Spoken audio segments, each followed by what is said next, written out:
সিঙ্গুর বিধানসভায় আজ রবিবার হুগলি লোকসভা নির্বাচন কেন্দ্রের প্রার্থী তৃণমূল কংগ্রেসের রচনা ব্যানার্জিকে দেখার জন্য সিঙ্গুরের বেশ কিছু গ্রাম পঞ্চায়েতের গ্রামবাসীদের মধ্যে উৎসাহ উদ্দীপনা চোখে পড়ে। প্রার্থীর সঙ্গে একটু হাত মেলাতে গ্রামের মহিলাদের মধ্যে অনেকেই উৎসাহ নিয়ে এগিয়ে আসেন। সিঙ্গুর বিধানসভা এবং সিঙ্গুর অঞ্চলের বিঘাটি পঞ্চায়েতের থেকে বাগডাঙ্গা ছিন্নামোড় পঞ্চায়েত এলাকায় এবং নসিবপুর পঞ্চায়েত এলাকায় প্রচার করেছিলেন প্রার্থী। রবিবার সকাল থেকে প্রার্থীর সঙ্গে উপস্থিত ছিলেন বিধানসভার বিধায়ক বেচারাম মান্নার দাবি, প্রচার তুঙ্গে সিঙ্গুর বিধানসভা থেকে ব্যাপক ভোটে নির্বাচিত হবে তৃণমূল কংগ্রেস প্রার্থী।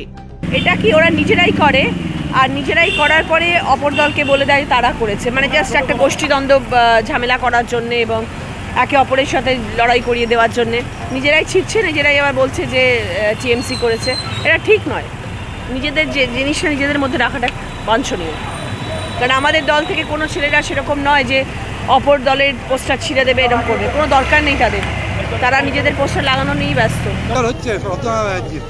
একদম প্রচার তুঙ্গে রচনা ব্যানার্জিকে নিয়ে সিঙ্গুরের বিভিন্ন প্রান্তে আমরা র্যালি করছি, মানুষের উৎসাহ পাচ্ছি এবং মানুষ যেভাবে উৎসাহিত হচ্ছে তাতে সিঙ্গুর থেকেই ব্যাপক ভোটের লিড হবে। মনে রাখবেন, সিঙ্গুর থেকেই ব্যাপক ভোটের লিড হবে।